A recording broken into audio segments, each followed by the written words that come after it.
Assalamualaikum warahmatullahi wabarakatuh.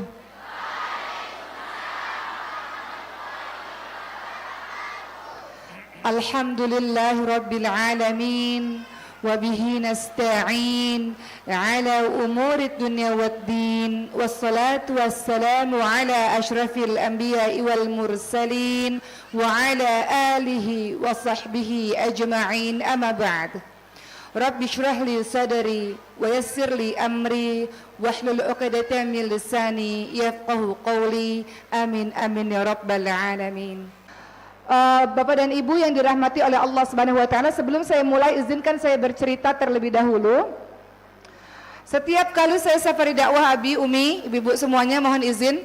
Biasanya di setiap akhir ceramah itu kan ada doa bersama-sama ya Bu ya. Biasanya itu ada request doa dari para jemaah. Salah satu doa yang paling banyak diminta oleh para jemaah ternyata adalah salah satunya agar keluarga mereka diberikan keturunan. Dari situ saya menyadari bahwa ternyata banyak di antara kita yang Allah Subhanahu wa taala berikan ujian belum dihadirkan buah hati di tengah-tengah keluarga. Maka kemudian dari situ akhirnya saya ingin mengajak ibu-ibu semua, bapak-bapak semua di sini kita merenung sambil bersyukur betapa banyak orang-orang di luar sana yang mungkin lebih saleh dibanding diri kita, lebih baik, lebih taat, lebih rajin qiyamul lailnya, lebih istiqamah Qur'annya, lebih istiqamah saumnya, lebih baik segala-galanya dibanding dengan kita. Tapi Allah Subhanahu wa taala memilih kita untuk dipercayakan, diberikan amanah berupa buah hati. Sementara orang-orang di luar sana Allah belum memberikan amanah itu. Mengawali ceramah saya hari ini, saya ingin mengajak Bapak dan Ibu semua bersyukur ketika Allah Subhanahu wa taala menganugerahi anak-anak di tengah-tengah kehidupan keluarga kita, di mana banyak orang lain di luar sana yang menunggu bertahun-tahun, berbelas-belas tahun untuk mendapatkan buah hati. Artinya bersyukur kepada Allah Subhanahu wa taala, Allah dengan mudah menghadirkan buah hati pada keluarga kita. Artinya kita diminta oleh Allah Subhanahu wa taala betul-betul dalam mendidiknya, betul-betul dalam membersamainya. Kita punya tugas menjadikan anak-anak itu anak-anak kebanggaan Allah dan Rasulnya. Boleh ibu sekalian? Tidak hanya sampai di situ, saya ingin juga mengajak ibu-ibu semua di sini, bapak-bapak semua mohon izin merenung. Kalau tadi saya katakan banyak orang di luar sana yang belum Allah kasih amanah anak, tapi dengan mudah Allah berikan amanah kepada diri kita. Maka kewajiban kita bersyukur kepada Allah Subhanahu wa taala dengan sungguh-sungguh dalam mendidiknya. Ada juga orang-orang di luar sana yang Allah Subhanahu wa taala berikan anak, namun anak mereka tidak sehat seperti anak ibu-ibu semua yang ada di sini. Ada banyak ibu-ibu di luar sana yang Allah Subhanahu wa taala berikan ujian demi ujian yang anak-anaknya harus melewati pengobatan demi pengobatan untuk sekedar bisa berdiri, bisa berjalan, bisa berbicara. Tapi anak-anak yang Allah anugerahkan kepada ibu-ibu semua adalah anak-anak yang sehat. Anak-anak yang bisa berlari ke sana kemari, mereka sehat, mereka bisa bercanda, mereka bisa berbicara, mereka bisa berjalan luar biasa, anak-anak yang sehat. Saya selalu katakan ini, mohon izin, ini sebagai gambaran saja, bukan berarti saya menjual kisah ini, tidak, ini sebagai ibrah dan hikmah. Alhamdulillah ala kulli hal, segala puji bagi Allah untuk semua keadaan. Allah anugerahi anak saya yang keempat memang ada kelainan langka ibu-ibu sekalian, ada sindrom. Sekarang umurnya 2 tahun, insya Allah doakan semoga anak itu tumbuh dengan sehat dan optimal, insya Allah. Maka saya menyadari betul betapa banyak orang seperti saya di luar sana yang Allah anugerahi anaknya dengan kebutuhan khusus atau anak-anak spesial, anak-anak dengan kelainan langka yang mereka berjuang agar anak itu tumbuh secara optimal. Untuk sekadar anak itu bisa menangis, berbicara, berjalan, mereka butuh perjuangan, termasuk juga dengan diri saya. Namun anak-anak yang dianugerahi oleh Allah Subhanahu wa taala kepada teman-teman semua, ibu-ibu semua, anak-anak yang sehat, sehat akalnya, sehat fisiknya, maka tolong bersyukurlah kepada Allah Subhanahu wa taala dengan cara mendidiknya dengan sebaik-baiknya untuk kita hantarkan anak-anak itu menjadi pejuang-pejuang agama Allah, insya Allah. Maka hari ini izinkan saya untuk berbagi kepada ibu-ibu semua bagaimana Allah Subhanahu wa taala dan Rasulnya mengajarkan kepada kita untuk mendidik anak-anak kita. Dan anak-anak, wahai para adik-adik semua, anak-anak yang ada di belakang, teman-teman semua para santri, maka apa yang harus kita lakukan untuk menjadikan diri kita menjadi kebanggaan Allah dan Rasulnya? Wahai para orang tua yang ada di sini, ingatlah sebuah hadis yang sangat masyhur dalam hadis riwayat Muslim. Jika seseorang meninggal dunia, maka terputuslah amalannya kecuali 3 hal. Apa ibu-ibu sekalian? Sedekah jariah, ilmu yang bermanfaat, dan anak yang saleh. Anak saleh ini adalah anak yang kalau kita betul-betul mendidiknya sejak awal, dia akan tumbuh menjadi anak-anak yang hebat, anak-anak kebanggaan Allah dan Rasulnya insya Allah. Sebelumnya teman-teman sekalian, izinkan saya menyampaikan kepada ibu semua mengenai berbagai macam posisi anak-anak di dalam Al-Quran. Di dalam Al-Quran dijelaskan dalam surah Ali Imran ayat ke-14. Nomor 1, anak-anak sebagai perhiasan hidup.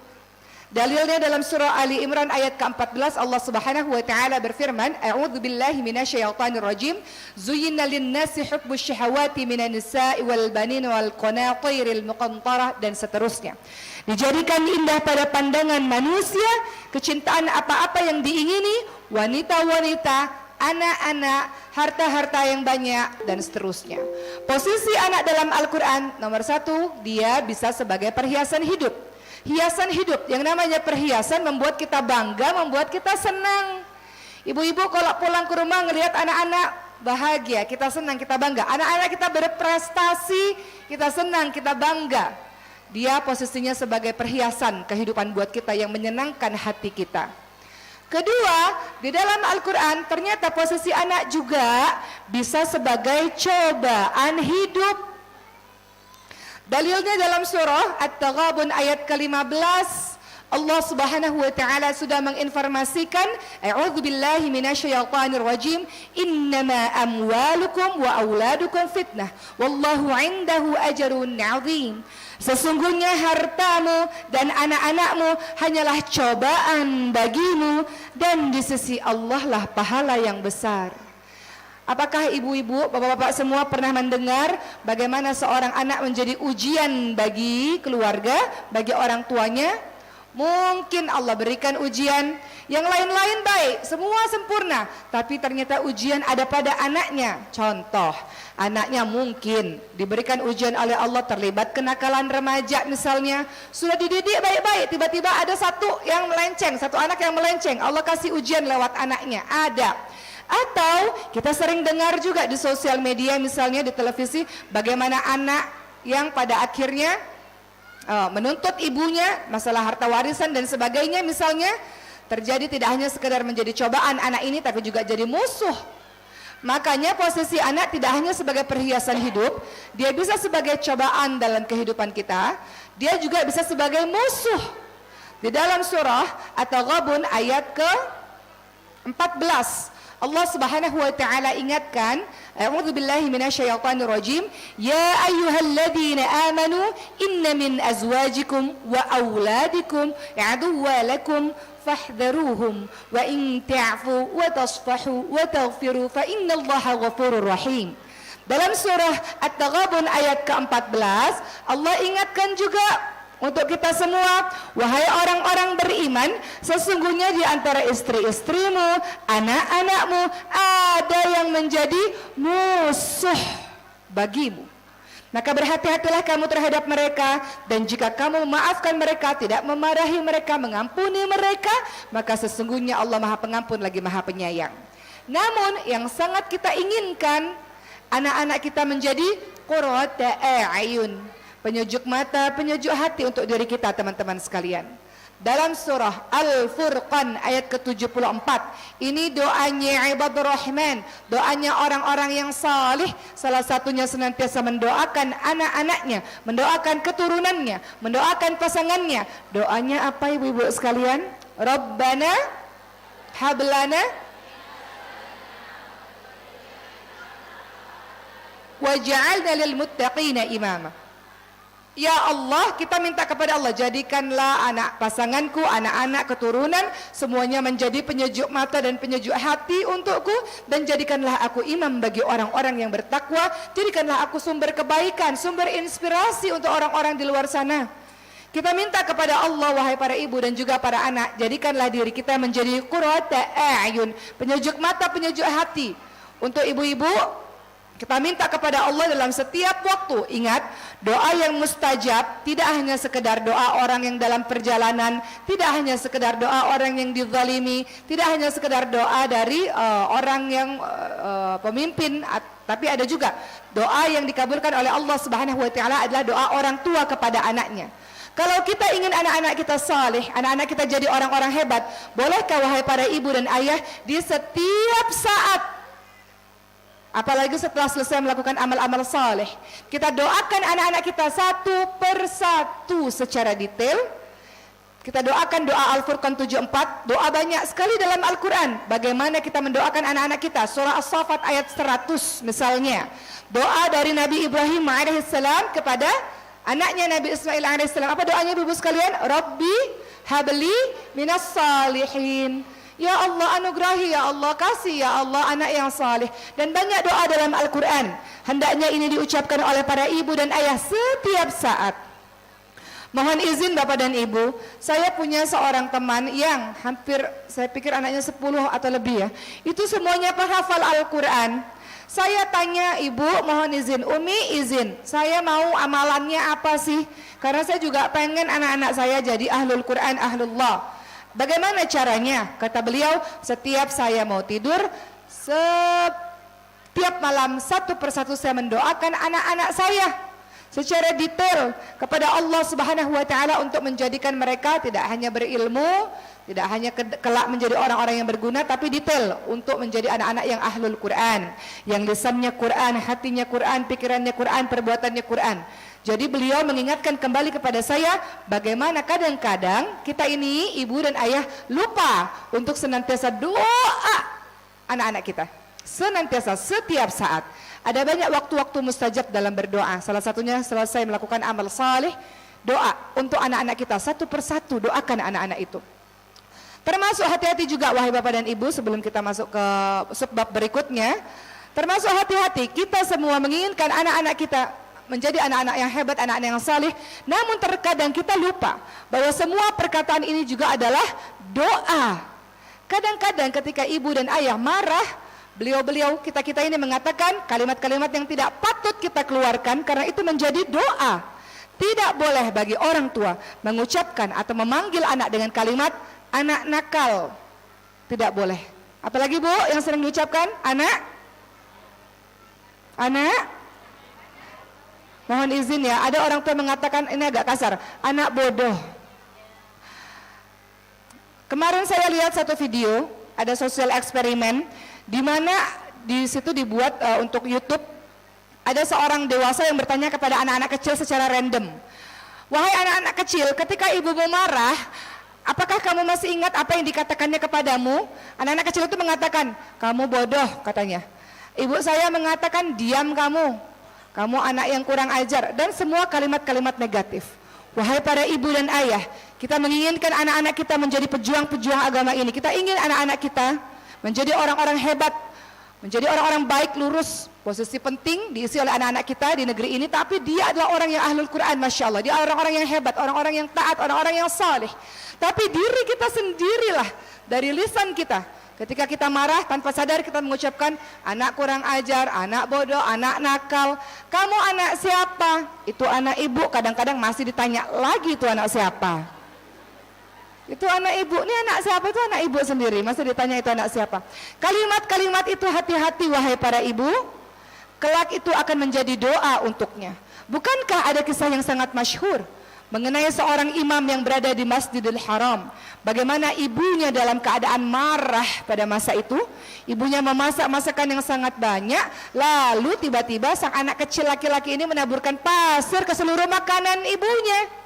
Kalau ibu jadi ibu tersebut, apa yang ibu lakukan? Coba jujur.